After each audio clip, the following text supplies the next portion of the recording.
distinguished members of the media, this brief press encounter by the members of the legal team of Kanu and the media people concerns primarily what happened yesterday at the Federal High Court. Yesterday, because of the serial and consistent disobedience of the orders of Justice Binta Nyako regarding the council visitation to Kanu, the Federal High Court Registrar issued a Form 49. A Form 49 is a notice issuing to the defaulter, to the contemnor, the person in contempt of court, the person disobeying the order, to come to court and show cause why he should not be committed to prison for disobedience of court order. This happened yesterday, and I shall release the transcript to the media after this press conference.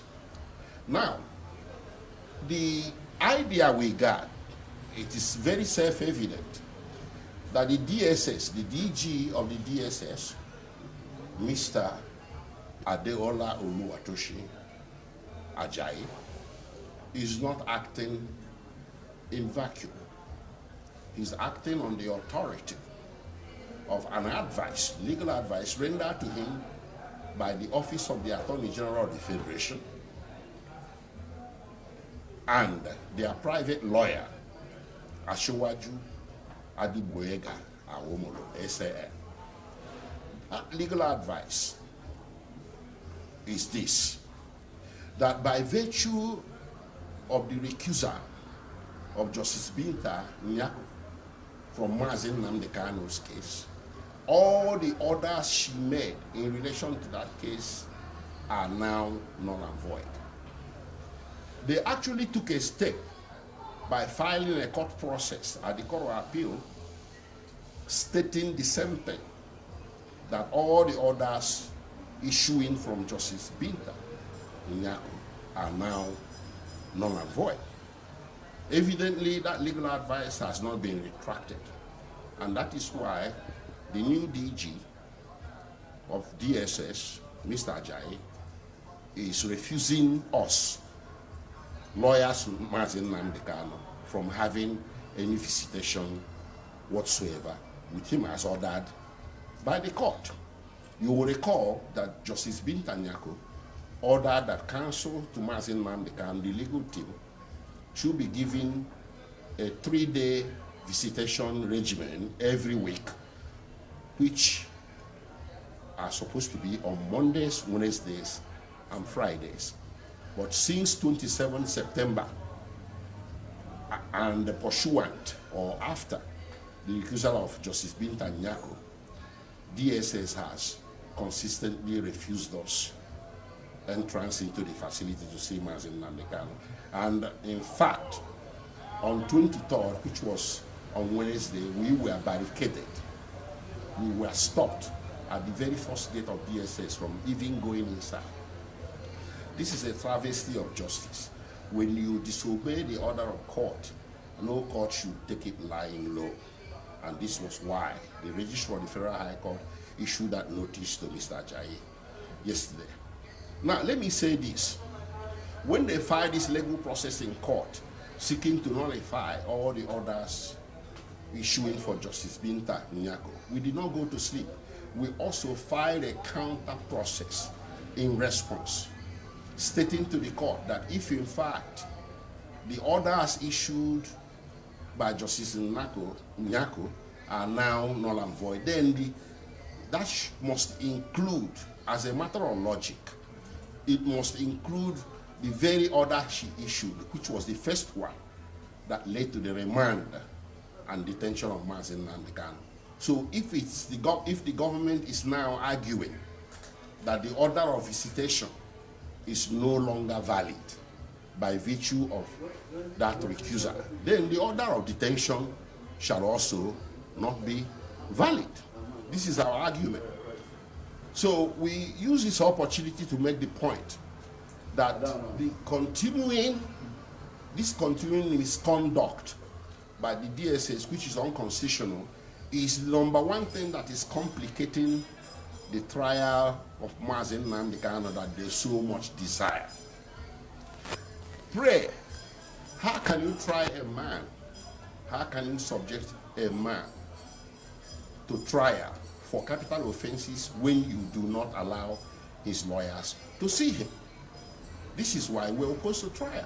But they make it look like we are unwilling to stand trial. No, we are not. We are willing, but the constitutional considerations or constitutional conditions, requirements before a trial can ensue must be present. And the most important one, and which is overriding, is our client's right to fair trial.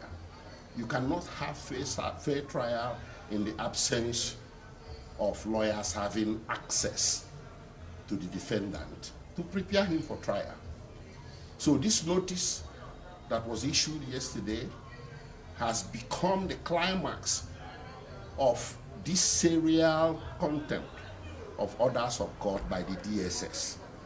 And we don't think, and we never expected, that the new director, a well-educated man like Mr. Ajayi, which I understand to be a lawyer, should inherit the whatever bad legacy that was left at that DSS by the predecessor, by the departing DG, Bichi. So we expected him to act better and to act within the confines of the law. So this is why we decided that we should shed light on this. You are going to receive details of that in your emails later on. Thank you.